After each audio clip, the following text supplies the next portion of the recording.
Goo, goo, goo, goo, goo, goo, goo, goo. That's the call of the Great White North. Hi, I'm Doug McKenzie. This is my brother, Bob. Say hi, Bob. Hi, Bob. Hello, Norm. I'm just kidding. I'm Biggs. He's Granberg. This is the Fantasy Forecast of Granberg and Biggs.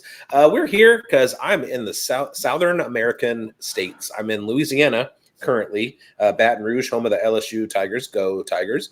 I just came from Mobile. Drove out here on Sunday where I was clocking the Senior Bowl all week last week. So we're here to give you the intel on the biggest risers and fallers in the next episode from the Senior Bowl, according to me, and whatever Mike's been doing as far as his criteria is. I'm going to lead off. I'm going to zig. And I'm going to zag. Expecting this. I'm going to talk about a guy who is going to be on zero, count them, zero fantasy football rosters in 2025, except for if you play PFF All 22. And that is offensive lineman Gray Zabel from North Dakota State. Now, one of the things is I was there for Player Profiler, trying to write pieces on the skill position players and everything. But there were some defensive players and some offensive players who are not skill position guys that will help you in fantasy directly with points that I saw pop on the field, and Gray Zabel was one of them. Now, a couple years ago, you might remember there was a kid named Trevor Penning who during his Senior Bowl was absolutely mauling people, just like the angriest Steve Grogan ripping heads off. And then last year, Cody Mauch, also from North Dakota State University, who started as a rookie for the Tampa Bay Buccaneers in 2024. That pipeline is now leading to Gray Zabel. I talked to this kid, and I was like, look, I've been watching your reps, and you are absolutely violent. But I'm standing here, and I'm talking to you right now, and you are as soft-spoken and humble as any. I can barely even hear you. Is there a switch that you flip in your brain when it's go time? And he said, yeah, I'm very proud of the fact that when it's time to roll, I flip that switch and it's just violence. So here's my thing. He's a riser at the Senior Bowl because I want you to follow Gray Zabel. And whichever NFL team takes the chance and drafts him, you're going to look at running backs and quarterbacks who are playing behind him. Kind of like with Cody Mauch this year with Baker Mayfield and Bucky Irving. Follow Gray Zabel because he will lead you to fantasy gold. I like that call, Biggs, because it's kind of outside the box. It helps people see the intricacies of this game that we play, and having a guy like him come in, open up some holes for the running game, protect the quarterback. I really like that call. And you saw him up front. So, you know, big guys. And if you see one and you know what they can do and you see it up front, wow, I'm excited to see what he can do in the big leagues here now. So my number 3 riser was Jalen Christmas. I mean, Noel, or Noel, if you will, in the Great White North is what we call it. He made a significant impact at the Senior Bowl. He quickly established himself as one of the more intriguing prospects headed into the draft. He's known for his quickness, his agility, but Noel had a compact build that allows him to, make explosive moves in tight spaces. At the Senior Bowl, he lined up outside for much of the week, but he has shown that versatility. He could play multiple roles. 1,100 yards, 8 touchdowns in 2024. And his Senior Bowl performance proved he wasn't just a flash in the pan. So he's got that wide receiver player of the week award at the Senior Bowl. It's a testament to how impressive his route running and ability is. So, I like what I saw here. I wasn't really on him before the Senior Bowl. I didn't really know much about him. And now, seeing what I saw, doing some dives into his profile, 80 receptions in 2024, 8 touchdowns, 257 snaps he played on the outside, meaning he can play inside and out. Despite a couple areas of improvement, such as deep speed and handling press coverage, he's not the biggest guy. He's not he's around 200 pounds. So, he's going to have some troubles handling those physical, corners and stuff. But I think the versatility and his playmaking ability, he's going to be a fascinating prospect. And if he can impress at the combine, like run a sub 4.3, then, wheels up for him. Biggs, what do you got, man? Joyous Higgins. I crossed the streams. Sorry, you were looking for Joyous Noel. I'm staying with Iowa State with the Cyclones, and I'm going with the other guy that's a Cyclones wide receiver, and that's Jayden Higgins. Now, Jayden Higgins and Jalen Noel both popped off the tape for me as I was watching Rocco Becht, quarterback at Iowa State, the last couple of years. The reason that I was watching Rocco Becht is because this is a system that has put out Brock Purdy. They had a quarterback who suddenly rose to a starting position as a true freshman last year. And so I went through every Debbie campus to Canton roster that I had and picked him up off the waivers, and that's Rocco Becht. And I've talked to a couple of guys, Ray GQ, Chris, forgot his last name, that I met at the expo who works for NBC. And I've talked to people about Rocco Becht, and he is absolutely beloved in the analyst community. Now, it's going to be interesting how the models come out during analytics season with these two Iowa State kids. Jayden Higgins had a little bit longer path to potential stardom than Noel did. Noel is an absolute route technician. I comp him to peak Hunter Renfrow. Jayden Higgins is the one who, while everybody else was going, Jalen Noel is he's the MVP from his squad. He's on everybody's list of winners of the. Jayden Higgins is the one that impressed me the most. I saw him make some twisting in the air body catches using his hands, using his body. He's at his 6'3", 217-pound frame to box out like a power forward. He was cooking DBs off the line with just like a little hip shake. He was making linebackers fall over. He was getting 5-6 yards of separation on crossing routes. I mean, he was absolutely destroying the defenses in the one-to-one drills. And you saw in the game, they had a trick play, Ollie Gordon on the halfback pass, and Jayden Higgins absolutely cooked his defender, went up for the ball, allowed his defender to go past him in the end zone before he did, got the defender behind him, and then fell down and allowed the ball to come to him. It was a beautiful play. He has the instincts to be a ball winner at the catch point, in route running, everything. And at that frame, you're going to stick him on the outside with the ability to run in motion and come inside, win in the middle of the field, win on boundary throws, win on crossers, win on posts, win on go routes. He won everywhere on the field in Mobile. And I don't know why he didn't get the love from everybody else that he was getting from me, but he was my second biggest riser at the Senior Bowl.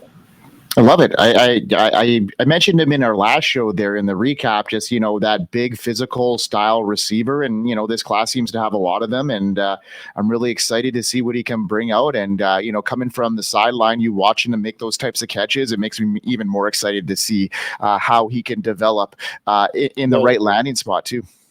Well, like I was saying, it's going to be interesting how the models fit these guys, because I'm an analytics guy. I'm not a tape grinder. I'll watch some tape. I'll watch real games. I got to see them in person and everything. And he has impressed me more than anybody else. If the analytics models show me that his yards per route run, his first downs per route run, his missed tackles forced per catch, if those analytics fit with what I saw, he is absolutely one of the top 5 wide receivers in this draft, and nobody's talking about him except for day 2. There you go. Okay, well, I'm going to be definitely keeping my eye on him then. And a guy that, I know that you've had your eye on. We both have had our eye on him. And he moved right up my board really, really high here. And that's Jaxson Dart. After, this Senior Bowl, there was a lot of, speculation about, the weakness of this quarterback draft class. And what happens here is it allows some guys to really rise up the board when there's so much ambiguity. Ambiguity. There you go. Thank you. I can't even say that word. It in the class, right? So we have, your number one guy, which seems to be Cam Ward, seems to be the consensus right now. But now you got a guy like Jaxson Dart who's moving upwards, and some people have him as their quarterback 2. Not quite there yet, but I have him as my quarterback 3 in this class. And after this Senior Bowl, he made a statement. You mentioned it last show. Dart's college stats, they show some impressive stats. But you know what? The one thing that is, shocking here is just the 29 touchdowns. But he only had 6 interceptions. He threw for 4,200 yards. Pretty good season. He also has added a lot of elements here with his legs, 1,500 rushing yards and 12 touchdowns over his college career, proving he can be that versatile weapon. He's 6'2", 226 pounds. He's got the ideal size and athleticism for that NFL that you really want to see. And his arm strength stood out at the Senior Bowl from the clips I saw, particularly in those short to immediate throws. So I'm looking at Dart, and I'm looking at him rising up even more throughout this offseason. His name is going to keep coming up, and as guys like us keep steaming him up, 65% completion rate in 2024. I mentioned that 6 interceptions. He just has got that ball control, and he's making some, really processing moves at the line. So I just liked his performance, and with his impressive college career, it positions him as a quarterback prospect that I'm looking at. And if he can get that first round draft capital that I'm, assuming he can maybe get with, another strong showing potentially at the combine, I'm thinking this could be really good for Jaxson Dart. What about you, Biggs? What are you thinking about his draft capital headed into this offseason? Well, real quickly, I want to say, number one, my number one riser, and I said this in our last episode with our Senior Bowl recap, my number one riser is tight end Elijah Arroyo.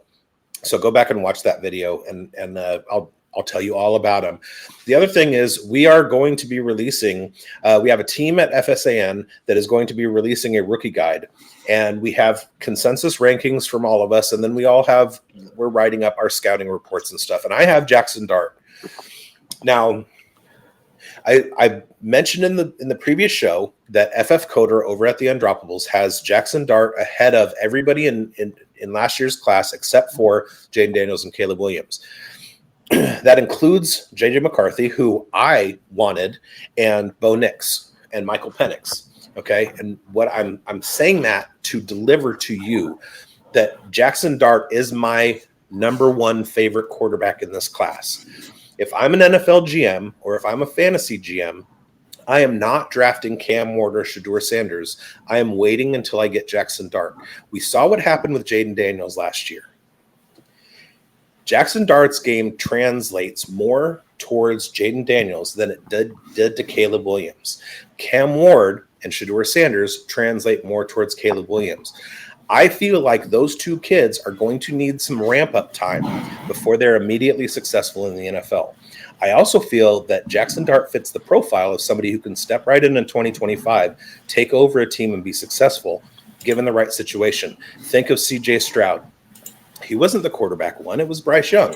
Think of Jayden Daniels. He wasn't the quarterback one. It was Caleb Williams. Jaxson Dart fits that criteria. I also talked about Jax Falcone and his anatomy of a top 12 dynasty quarterback. There are 12 criteria, 12 metrics. And the one that we don't know yet is early draft capital. But 6'2", 226, you want to be 6'2", 215. Over 1,000 college attempts, he had 1,300. Over a 65% completion percentage, he had 65.2. Over 9 yards per attempt, he had 9.16. Less than a 2.0 interception rate, it was 2.1. That's negligible. For best passing yards in a season, 3,750. Dart threw for 4,279. Touchdowns in his best season, a little bit short. Rushing yards, better than 400-plus rushing yards in his best season. Dart had 614. Total yards per game in his best season, 350. He had 367. QBR, 80-plus. He had 86.3. And then 4-to-1 touchdown to interception ratio, he was at 3-to-1. This kid, analytically, is absolutely legit, and he has the rushing upside and the inclination to get rid of the ball out of the pocket that is going to make him a starter on day one. Now, I've been watching tape. I'm an analytics guy. I'm not a tape grinder, but for this rookie guide, I'm stepping out of my comfort zone and I'm watching the tape. And I was watching Jaxson Dart in 2022, and I was watching Jaxson Dart in 2024. And what I saw was a kid who matured, grew into his body, increased his arm strength, increased his poise in the pocket, became unflappable. He's not scared of contact. He moves the pocket, climbs the pocket before he runs, instead of just getting like running out of there as quickly as he can like Cam Ward does, or holding onto the ball too long like Shedeur Sanders does. Jaxson Dart makes the right decisions. I also saw a kid in 2022 who hadn't grown into his arm strength. When he threw the ball, it looked like it was maximal full body effort. In 2024, it looked like it was a flip of the wrist, and the ball was getting there on time and with velocity into his passing windows. Jaxson Dart is absolutely legitimate, and he is my QB1 of the 2025 class. There you go. Biggs is going out already on a limb, and he's saying it. So let's go. So I might have to move him up to my QB2 now. So I think I just did. He's my QB2. I still like Cam Ward's upside. Everybody out there, go ahead and keep him at QB3 or 4. It's fine. Yeah, there you go. There. All right, Biggs. Who's your number one riser at the Senior Bowl? I said Elijah Arroyo, and go back and watch that. Yeah. All right. So from last time.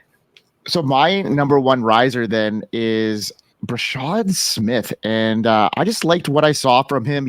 As a guy that was a smaller back, he got a big boost after what a really, really good performance did for him at the Senior Bowl in a really deep running back class to match, right? The former wide receiver at Miami. I think Smith's athleticism and quickness has made him an absolute nightmare in the passing game, especially in a week that highlighted, skills as a passing, catching back. He's only 5'10", but he's almost 200 pounds, which is nice to see. I didn't think he was going to get up that size yet, but he may be on the smaller side. And, he's a converted wide receiver, which is really nice to see. So, we've had some success now seeing that happen. And this could be another prototypical hybrid running back / wide receiver role that could, in the right system, be a good performer like a Tyrone Tracy that we saw this year. His stats and style of play set him apart as a dual threat weapon. He's as dangerous in the open field as any pass catcher. And in 2024, he played a pivotal role in SMU's college football playoff run. He rushed for over 1,200 yards, 10 touchdowns, while adding another 400 yards and 4 touchdowns through the air. His ability to make explosive gains on the ground and in the passing game, it just makes him a tough player to defend. And I think he's got really good speed. I could see him running a sub 4.4 at the combine. And if he does that, I think it really will elevate his draft stock, his unique blend of size, speed, and quickness. I think he just rose up the boards here. He wasn't a guy that many guys were talking about before the Senior Bowl, but now he's being put in there, and I could see him being, quickly rise up and maybe running into maybe the late second round, early third round in these rookie drafts that I'm seeing. Here's the thing about the Senior Bowl. There's a lot of confirmation bias. Guys that you go to the event hoping to see play well. When you see it, you're like, yep, see, I told you. And guys who didn't, that you were like, I'm not real high on him. Then you're like, yep, see, I was right. And Rashaad Smith is one of those guys who a lot of people came into this thinking, oh, he's going to be my big sleeper. And a funny thing happened on the way to the Senior Bowl results or whatever. He didn't do anything to hurt himself. He didn't do anything to lower his stock at all. In fact, he provided the confirmation bias for all the people who wanted to pre-Senior Bowl wanted to call him a big sleeper. That's important. Sometimes with the Senior Bowl, it's important to show exactly what is expected of you rather than say somebody else who we'll talk about in our Fallers episode next time, who there was an expectation and they didn't live up to that. So it's not necessarily that he was the best looking running back out there. It was that people wanted him to do well and he did, as opposed to some guys that we wanted to do well and they didn't. And we'll talk about those in the next episode. Yeah, and sometimes just being good is good enough, and just showing up and doing what you're expected to do is half the battle. And Rashaad Smith did that. One of my favorite moments of the entire week, I was interviewing the offensive lineman from Sacramento State University, who is traditionally the big rival of my hometown, UC Davis Aggies. And somebody asked him a question about, does it frustrate you if you are in the one-on-one drills, the Oklahoma drills, whatever, and you get beat? And he looked at the guy and he goes, everybody gets got. And it was the greatest attitude I've ever seen from a young person, because it means exactly that.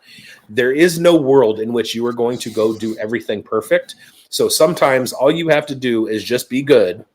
And when everybody expected you to be good, you stay at water's level. And that's what I saw from Brashard Smith. I love it. Man, that's a good analogy, Biggs. I like what you do. Man, it's been nice hanging out, just you and me again. I missed you, buddy. It's been a great show. Reunited, and it feels so good. Yeah, buddy. And we're almost done this Senior Bowl wrap up, trio episode. So we got one more coming our way, and that's the Fallers. And then we will maybe get into some deep diving into some scouting afterwards, after we release our awesome rookie guide that we're working really hard on getting together for everybody here on the Fantasy Sports Advice Network. So yeah, from all of us here in the Fantasy Forecast, Biggs, do what you do always so well. My butt hurts. We hope you win, guys. We hope you win.